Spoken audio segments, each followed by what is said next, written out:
तो मेरे प्यारे बच्चों, आप सबको नमस्ते, गुड मॉर्निंग। आप सबका दीप स्मार्ट एकेडमी में स्वागत है। आज हम लोग 10वीं क्लास का ऐसा विषय लेंगे, गणित के ऐसे चैप्टर को लेंगे जो बच्चों को काफ़ी ज़्यादा दिक्कत का सामना करना पड़ता है। कुछ बच्चों का ऐसा कहना था कि सर हमें गणित के जो त्रिकोणमिति है वो बहुत ही परेशान करती है, समझ में नहीं आता है। पूरा चैप्टर में सबसे ज़्यादा परेशानी हमें त्रिकोणमिति में आती है, वो सवाल ही समझ में नहीं आता है। पर अगर हम देखें तो आपको बहुत ही इजी तरीके से हम कह सकते हैं, 100% गारंटी के साथ कह सकते हैं कि आप मेरा वीडियो को देख करके और आपका जो मन में डर है वो डर आपका दूर हो जाएगा। मतलब ये कुछ है ही नहीं, बहुत आसान चैप्टर है, बहुत इजी चैप्टर है और इससे आपका आने वाला जो भी आगे का अध्ययन करिएगा, 12th वगैरह में भरा पड़ा हुआ है त्रिकोणमिति तो बहुत ही ज़्यादा है, कहना ही नहीं है। आईसी में जब जाइएगा 12th क्लास में तो 44 मार्क्स का आपका केवल त्रिकोणमिति से ही सवाल पूछे जाते हैं, जिसको कैलकुलस में आती है। तो कैलकुलस के अंतर्गत में त्रिकोणमिति ही केवल रेशियो के बारे में पढ़ना होता है। खैर उतना जानकारी आपको नहीं लेना है। अभी फिलहाल आप 10वीं क्लास में है और 10 क्लास के आधार पर आपका बहुत कम जो है त्रिकोणमिति के बारे में पढ़ना है, ज़्यादा कुछ नहीं पढ़ना है। त्रिकोणमिति में आपको उसके रेशियो के बारे में पढ़ना है, त्रिकोणमिति के अनुपात के बारे में पढ़नी है, उसकी मान के बारे में पढ़ना है और कुछ ऐसे प्रश्न दिए जाएंगे जो सीधे करना है। तो मेरे प्यारे बच्चों, आपका ये जो सवाल था कि सर जो है त्रिकोणमिति से संबंधित कुछ बात या ट्रिक ऐसा होगा या कुछ ऐसी बात बता दीजिए या कुछ शॉर्ट तरीके से या कुछ इजी वे से बता दीजिए जिससे हम लोग को जो समस्या या परेशानी है वो ठीक हो सके। तो देखिए हम आपको बता रहे हैं कि सबसे पहले त्रिकोणमिति है क्या। तो त्रिकोणमिति के बारे में अगर आप पूछ रहे हैं तो त्रिकोणमिति का मतलब पहले जान लीजिए। त्रि का मतलब क्या होता है? त्रि का मतलब 3 होता है बच्चों। उसके बाद होता है कोण। कोण का मतलब होता है एंगल। जैसे आप जान रहे हैं एंगल 30 डिग्री, 45 डिग्री, 60 डिग्री। जब दो लाइन आपस में मिलती है, जब कटती है तो हाँ एक एंगल का निर्माण होता है। तो कोण का मतलब जान रहे हैं, थीटा हो सकता है, 30 डिग्री हो सकता है, 45 डिग्री हो सकता है, कुछ भी इस तरह से। मिति का मतलब मापना होता है बच्चों, मापन। अर्थात त्रिकोणमिति का मतलब होता है कि त्रिकोणमिति में ऐसे एंगलों की माप पढ़ते हैं या फिर ऐसे त्रिकोणमिति में ऐसे 3 भुजाओं से बनी हुई आकृति जिसका एक कोना 90 डिग्री का होता है और बाकी 2 कोना जो होता है बच्चों वो न्यून कोण होती है। मतलब त्रिकोणमिति जैसे ही आती है, त्रिकोणमिति का मतलब होता है त्रि मतलब 3, कोण मिति मतलब 3 कोणों से घिरा हुआ जो आकृति होती है उसको हम लोग त्रिकोणमिति कहते हैं। अर्थात 90 डिग्री का कोण होना चाहिए त्रिकोणमिति में और बाकी जो एंगल होंगे वो न्यून कोण होना चाहिए। तो देखिए बच्चों, यहाँ पर हम लोग त्रिकोणमिति में सबसे आसान सा चीज पढ़ने जा रहे हैं। सबसे पहले उसकी रेशियो के बारे में हम बताएंगे आपको। उसकी रेशियो की बात करेंगे तो देखिए उसकी रेशियो, त्रिकोणमिति हमेशा समकोण त्रिभुज के बारे में बात करता है। समकोण त्रिभुज, त्रिकोणमिति हमेशा समकोण त्रिभुज की बात करता है। समकोण त्रिभुज, समकोण त्रिभुज क्या होता है बच्चों? तो समकोण त्रिभुज 90 डिग्री का कोण होता है। जैसे ABC एक समकोण त्रिभुज है। अब कहता है कि त्रिकोणमिति में आप इसका प्रयोग अगर देखिएगा तो बहुत जगह पे हम लोग इसका प्रयोग करते हैं त्रिकोणमिति का। जैसे आप घर में सीढ़ी लगाते होंगे, उसी तरह से कोई पेड़ कहीं पर खड़ा हुआ है और उस जगह भी आप किसी तरह के सीढ़ी वगैरह लगा के चढ़ते होंगे। आप देखे होंगे कि कोई सर्कस वाला आदमी क्या करता है कि एक पोल लगा करके उसमें रस्सी बांध देता है, जमीन में गाड़ करके उसमें सर्कस दिखाता है। वहां भी आपका त्रिकोणमिति यूज होती है। उसके बाद आप देखिए, अगर कहीं किसी मीनार पे आप खड़े हैं, वहां से आप नीचे चीजों को देख रहे हैं, तो कोई भी वस्तु जब खड़ा होता है, जैसे हम भी स्ट्रेट अगर खड़े हो जाए तो हमेशा हम 90 डिग्री पे खड़े होते हैं। कोई भी व्यक्ति हमेशा जो चाहे वस्तु हो, चाहे कोई भी चीजें हो, चाहे दीवार हो, चाहे पेड़ हो, वो ज्यादा देर तक तभी टिक सकती है जब वो 90 डिग्री पे खड़ा हो। अगर वो थोड़ा सा झुका हुआ, जैसे पेड़ ही अगर थोड़ा सा झुक जाए तो समझ जाइए कि वो पेड़ का लाइफ थोड़ा सा कम हो जाता है, क्योंकि झुका हुआ पेड़ है तो वो गुरुत्वाकर्षण के कारण क्या होगा, धरती उसको ज्यादा खींचेगी, तो एंगल और झुकते झुकते झुक जाएगा और अंत ऐसा होगा उसका, एक समय ऐसा आएगा कि पूरा जड़ सहित उसका उजड़ जाएगा, पूरा जड़ सहित उजड़ सकती है। लेकिन अगर कोई पेड़ एकदम सीधे खड़ा है तो सीधे खड़ा है बच्चों, तो उसका लाइफ टाइम बहुत ज्यादा है। क्यों? क्योंकि गुरुत्वाकर्षण के हिसाब से जो है वो पूरी तरह से स्ट्रेट खड़ा होने के कारण ना इधर ज्यादा खींच रहा है ना इधर खिंचाव ज्यादा पड़ रहा है, वो बीच बीच पे ही है। तो अगर आंधी तूफान से वो गिर भी जाता है तो मुरझाने का ज्यादा चांसेस, जड़ से कवरने का चांसेस बहुत कम होता है। अगर जड़ से कवर भी जाता है तो पहले धीरे धीरे टेढ़ा हो जाएगा, तिरछा होगा, उसके बाद जड़ से कवरता है। तो हम यहाँ बात करेंगे विस्तार पूर्वक त्रिकोणमिति का। त्रिकोणमिति का सवाल आपको बिल्कुल परेशान नहीं करनी होगी करेगी, क्योंकि त्रिकोणमिति अगर आप जान जाएंगे तो आपको बहुत अच्छा लगेगा, बनाने में मजा भी आएगा। मतलब बहुत ही इंटरेस्टिंग सब्जेक्ट है, चैप्टर है वो। तो त्रिकोणमिति में आपको हम बता रहे हैं पहले उसके रेशियो के बारे में। देखिए सबसे पहले आपको क्या करना होगा, जैसे आपका सवाल था ना, सवाल ये था कि सर त्रिकोणमिति मेरा बहुत ही हार्ड है या वीक है, हमको बहुत वीक लगता है, मतलब बहुत ज्यादा हार्ड लगता है हमको त्रिकोणमिति। तो त्रिकोणमिति आज के बाद से आपको बिल्कुल भी परेशान नहीं करेगा, मतलब समझ लीजिए चुटकी बताइए और आपका सवाल का आंसर हो जाएगा। यानी आपको करना क्या है, बस आपको कुछ कुछ स्टेप बताएंगे और वो स्टेप को आपको पालन करना है। मतलब स्टेप बाय स्टेप आपको बताते जाएंगे, आपको दिमाग में बस खाली उसको नोट करते जाइएगा, उसके तरीका और नियम को खाली समझिएगा। बस कुछ कुछ चीजें हैं जो आपको दिमाग में रखना होगा। देखिए वो क्या क्या चीजें हैं। सबसे पहले तो आप याद रखिए कि त्रिकोणमिति हमेशा समकोण त्रिभुज की बात करेगा, और समकोण त्रिभुज में हमेशा एक आधार होगा, एक लंब होगा और एक कर्ण होगा, बस तीन ही चीज होगा। और जब समकोण त्रिभुज की बात करेंगे हम लोग, तो समकोण त्रिभुज में एक कोना 90 डिग्री का होगा, और जब 90 डिग्री होगा तो बाकी दो कोण जो होंगे वो न्यून कोण होंगे, क्योंकि हम लोग जानते हैं कि एक त्रिभुज के तीनों कोणों का योग 180 डिग्री का होता है। देखिए अगर ये मान लीजिए, अगर ये जो है थीटा है तो ये 90 माइनस थीटा होगा, क्योंकि त्रिभुज के तीनों कोणों का योग 180 डिग्री का होता है, इसी कारण से। तो यहां पर विस्तार पूर्वक अब हम बताने जा रहे हैं, आपको कुछ कुछ बातें बता रहे हैं जो आपको दिमाग में रखना होगा। देखिए आपको क्या याद रखना होगा कि सबसे पहले आप दिमाग में याद रखिए त्रिकोणमिति में इसका रेशियो। जैसे इसका रेशियो याद करने का एक तरीका आपको बता देते हैं कि पाकिस्तान भूखा प्यासा और हिंदुस्तान हरा भरा है। पाकिस्तान क्या है बच्चों, तो भूखा प्यासा है, और हिंदुस्तान क्या है, तो हरा भरा है। देखिए पाकिस्तान भूखा प्यासा और हिंदुस्तान हरा भरा, बहुत ही आसान ट्रिक है इसमें। देखिए पाकिस्तान, देखिए पी से पाकिस्तान, बी से भूखा, पी से प्यासा, एच से हरा, हरा पी पाकिस्तान, एच से हिंदुस्तान, एच से हरा और पी से भरा। तो देखिए पाकिस्तान भूखा प्यासा, हिंदुस्तान हरा भरा, सॉरी यहां पर बी होगा, हरा भरा है। अब यहां पर क्या करना है बच्चों कि देखिए ये हो गया आपका साइन, यहां लिख दीजिए कोस और यहां लिख दीजिए टेन। उसी तरह से साइन के बाद यहां लिख दीजिए कोसेक और यहां लिख दीजिए सेक और यहां लिख दीजिए कोट। अब आपको कुछ नहीं करना है, इसका रेशियो पता चल गया। रेशियो मतलब जानते हैं, अनुपात को कहते हैं कि ये जो साइन होगा, साइन एक एंगल का नाम है। देखिए कैसा एंगल है, ये एक बहुत ही स्मॉल एंगल की बात करता है। जो त्रिकोणमिति है, जैसे मान लीजिए आप कोई सीढ़ी को चढ़ा रहे हैं, जैसे मान लीजिए आपके एक हाउस है या मान लीजिए ना पेड़ ही है, ये देखिए ये पेड़ है और ये आपका जमीन है।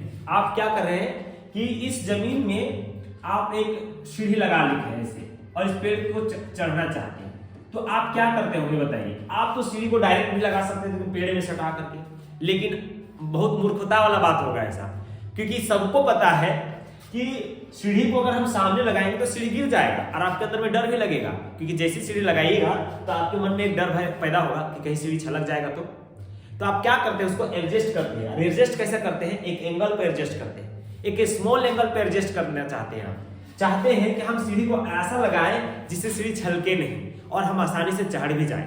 तो क्या करते हैं, आप ज्यादातर कोशिश करते हैं कि 30 डिग्री पे लग जाए। 60 डिग्री पे लगाते हैं तो 60 डिग्री पे काफी ज्यादा खड़ा खड़ा दिखता है, ऐसा लगता है ऊपर चढ़ेंगे और ऊपर से नीचे ऐसे करके पलट जाएगा।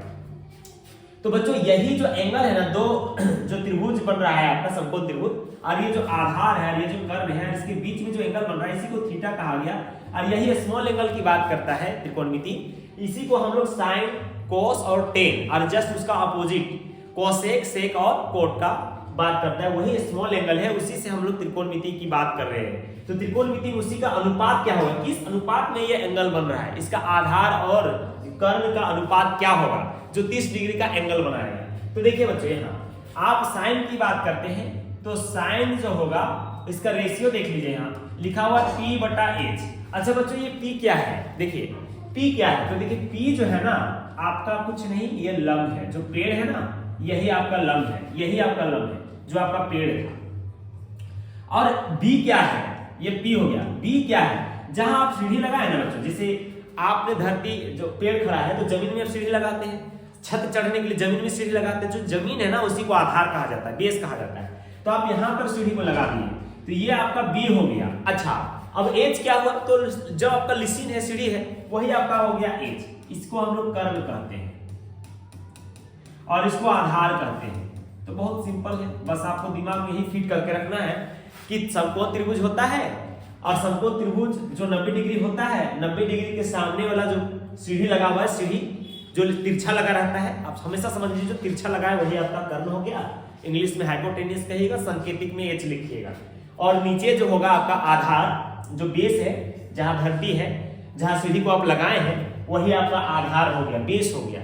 और जहां पर लगा हुआ है वो सीढ़ी, ऊपरी सिरा, जैसे पेड़ हो सकता है, आपका घर हो सकता है, कुछ भी हो सकता है, वो आपका लंब कहलाएगा। और हमेशा याद रखिएगा कोई भी वस्तु ज्यादातर सीधा रहने का कोशिश करता है, क्योंकि जो चीज ज्यादा स्ट्रेट खड़ा रहता है वो ज्यादा देर तक टिका रह सकता है। आप मान लीजिए ना कि कोई ऐसा लकड़ी ले लीजिए हाथ में, खेल भी खेलते होंगे, आपका हाथ में वो लकड़ी बिना आधार कैसे आप घुमाते होंगे, तो एकदम स्ट्रेट लाइन पे जब वो खड़ा होता होगा तो काफी देर तक ऐसे बिना किसी सपोर्ट का वो खड़ा रह जाता है। लेकिन थोड़ा सा इधर उधर बैलेंस होता है तो वो गिर जाता है, उसके बाद वो गिर जाता है वहां से। उसमें क्या करना है, इसके बाद आप क्या कीजिएगा, जो आपका सवाल बनेगा, तो देखिए इसके बाद आपको याद रखना है कि साइन थीटा का रेशियो क्या हो जाएगा, p/h, कोस थीटा का रेशियो हो जाएगा b/h। यहां पर आप लिख सकते हैं कोस थीटा, और कोस थीटा बराबर आपका हो जाएगा, कोस थीटा बराबर हो जाएगा b/h। उसी तरह से टेन थीटा बराबर हो जाएगा आपका, टेन थीटा बराबर p/b। अब क्या करना है बच्चों, ये जान गए तो साइन का जो भाई है क्या है, तो साइन का भाई कोसेक है, साइन का भाई कोसेक है।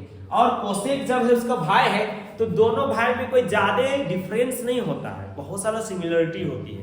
देखिए क्या डिफरेंस देखने को मिलेगा, इसका भाई है तो ज्यादा डिफरेंस नहीं है, ये p ऊपर है और h नीचे है, तो आप कोसेक में आ जाइएगा तो आपका h ऊपर चला जाएगा और p नीचे आ जाएगा, बस यही डिफरेंस है। उसी तरह से कोस का होता है सेक, और सेक थीटा बराबर होती है बच्चों h बट्टा, जस्ट इसका उल्टा कर दीजिए, h बट्टा b। टेन का अगर बात करेंगे तो टेन का भाई का नाम है कोट, और कोट को जस्ट टेन का उल्टा लिखना है, यानी पहले b लिखना है और फिर p लिखना है, d/p। यानी आप त्रिकोणमिति का 6 रेशियो है और 6 रेशियो का अनुपात आपने सीख लिया।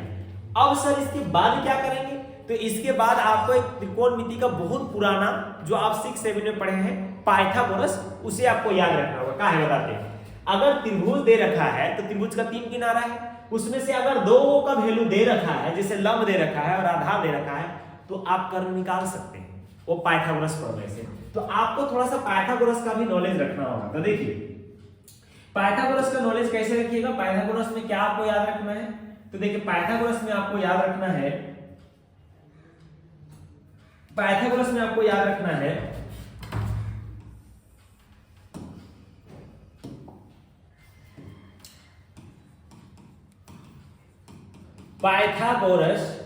पाइथागोरस कहता है कि जो कर्ण होगा मतलब h का स्क्वायर जो होगा वो b यानी आधार की स्क्वायर प्लस लंब की स्क्वायर के योग के बराबर होगा।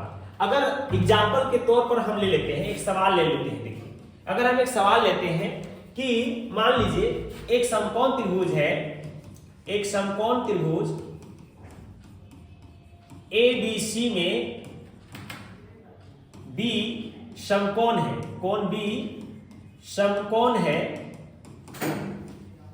तथा BC 5 सेंटीमीटर है या 25 सेंटीमीटर ले लीजिए, 5 ले लीजिए, 5 सेंटीमीटर है, और AC 4 सेंटीमीटर ले लीजिए।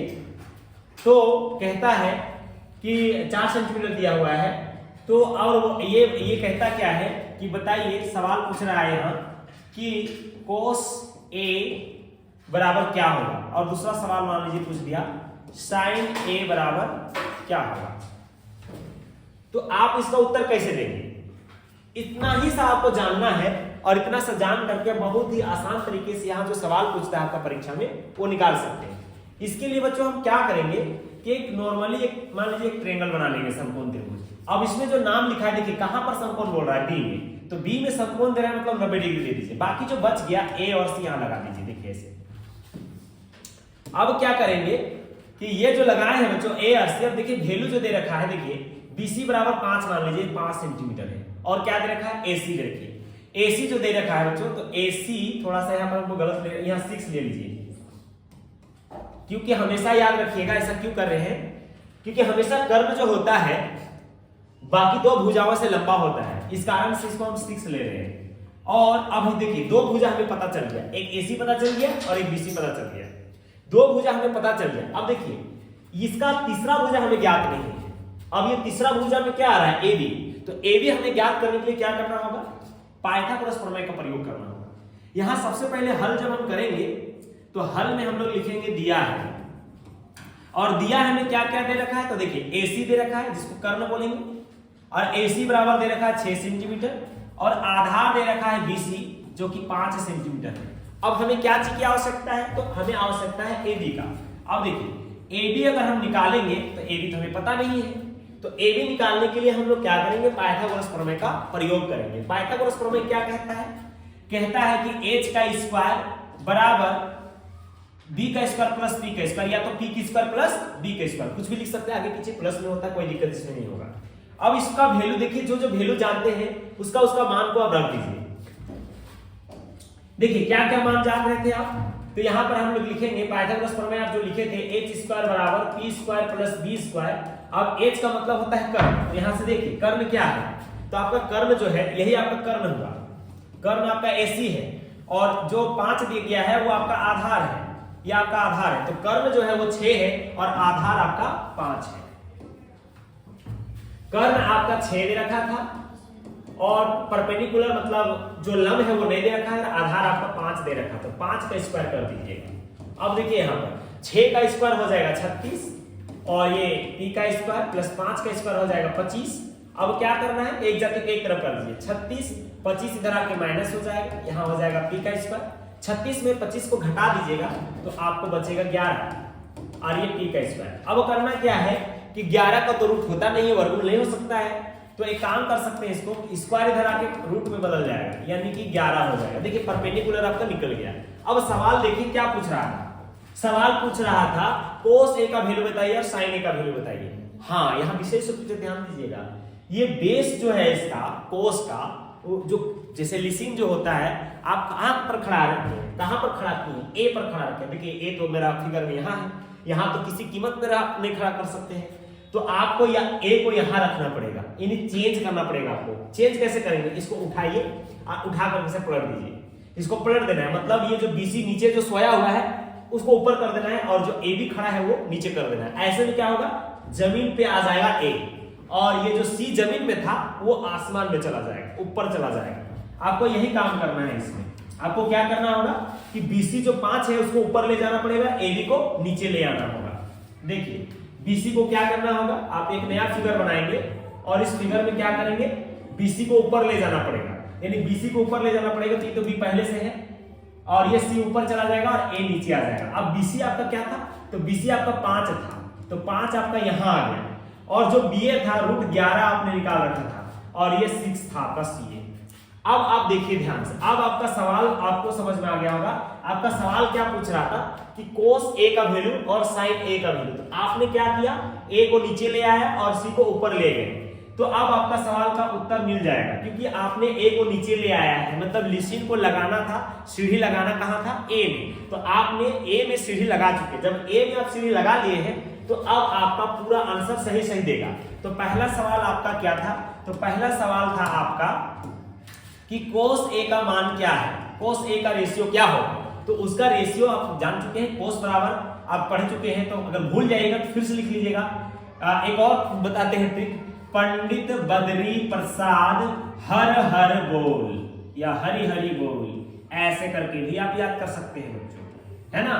पंडित बद्री प्रसाद हरि हरि बोल, तो ये क्या हो गया, ये हो गया साइन, ये हो गया कोस, ये हो गया टेन, ये हो गया आपका कोसेक, और ये हो गया आपका सेक, ये हो गया आपका कोट। अब आपको चाहिए कोस, तो देखिए कोस का रेशियो क्या है, कोस का रेशियो b/h है, तो कोस का रेशियो आप लिखेगा b/h।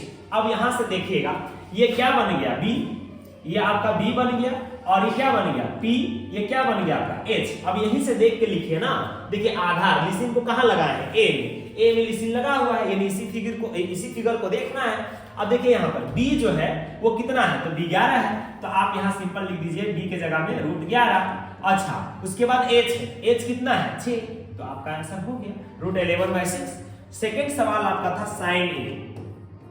साइन ए बराबर क्या होगा? तो देखिए यहाँ पर साइन का फॉर्मूला लिखा है, ए है तो लिसिन होना चाहिए ए में। तो अब क्या करेंगे, साइन का फॉर्मूला आपका हो गया p/h। अब यहीं से देख लीजिए वैल्यू, p का वैल्यू कितना दे रखा है 5, तो 5 लिख दीजिए, और h का वैल्यू कितना है, तो h का वैल्यू 6 है, और यही आपका उत्तर हो गया। तो बच्चों बहुत आसान है, परीक्षा में ये सवाल आपको अवश्य पूछा जाएगा और आप बहुत अच्छे तरीके से इसका अंक को उठा सकते हैं, इस मार्क्स को ला सकते हैं। बस थोड़ा सा आपको फॉर्मूला याद रखना, फॉर्मूला भी एकदम ना के बराबर में है, बस ट्रिक है, ट्रिक याद कर लीजिए, ये ट्रिक है फॉर्मूला याद रखने का, ये ट्रिक है, बस ट्रिक याद रखिए, आपको कोई दिक्कत नहीं होगा। जहां भी भूल जाएंगे याद रखिए, पंडित बद्री प्रसाद हर हर बोल, बस इतना याद रखिए। या तो पाकिस्तान भूखा प्यासा, हिंदुस्तान हरा भरा। और पाइथागोरस प्रमेय है, पाइथागोरस प्रमेय बस सिंपल है, इसको याद रख लीजिए कि कर्ण का स्क्वायर जो होती है, मतलब h का स्क्वायर बराबर लंब का स्क्वायर प्लस आधार का स्क्वायर होती है।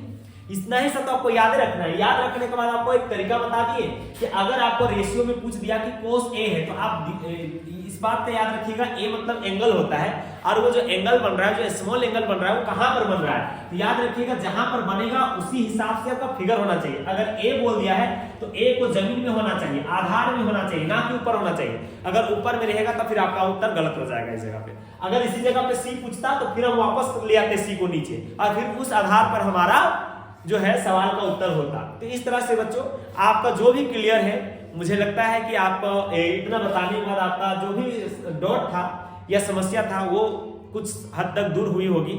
अगर यदि आपको नहीं समझ में आया तो जरूर आप जो है कमेंट करें और बताएं कि क्या आपकी समस्या है, ताकि आपकी समस्या को दोबारा जो है कोशिश करें दूर करने का। और मेरे जो चैनल है उसको सब्सक्राइब कर लीजिए और बेल आइकन को दबा लीजिए, और साथ ही साथ लाइक भी कर दीजिए वीडियो को, ताकि हमें मोटिवेशन मिलते रहे। और इसी प्रकार के आपकी जो जितनी भी परेशानी है, परेशानियों को हम दूर करने की पूरा कोशिश करेंगे। और इस बार का ये मेरा टारगेट रहेगा कि आपको गणित में 100 में 100 अंक दिला के भेजेंगे। क्यों? क्योंकि मेरे जितने भी विद्यार्थी हैं, मेरे विद्यार्थियों का नंबर गणित में सबसे अधिक रहती है, और यहां तक कि मेरे बच्चों का तो 100 में 100 भी अंक आ चुकी है। तो मैं गारंटी देता हूं आपको इस बात का कि आप मेरे चैनल पे अगर जुड़े हुए रहेंगे, हमारा वीडियो को लगातार देखते रहेंगे, ये गारंटी है कि आपको 100 में से 100 अंक आपको दे के भेजेंगे, और किसी प्रकार का कोई दिक्कत नहीं होगा। आपको जैसा हम बता रहे बस खाली वैसा कीजिएगा, थोड़ा सा मेहनत करना होगा, आपको कोऑपरेट करना होगा, आपको 100% समझ में आएगी। आप वीडियो को एक बार 2 बार जरूर देखिए, आप देखिएगा बहुत अच्छा आपको लगेगा और समझ में भी आ जाएगा। और जहां भी दिक्कत होगा कमेंट कीजिएगा, हम आपको उस डाउट को पूरा करने की पूरा कोशिश करेंगे। तो बच्चों तब तक के लिए धन्यवाद। जय हिंद।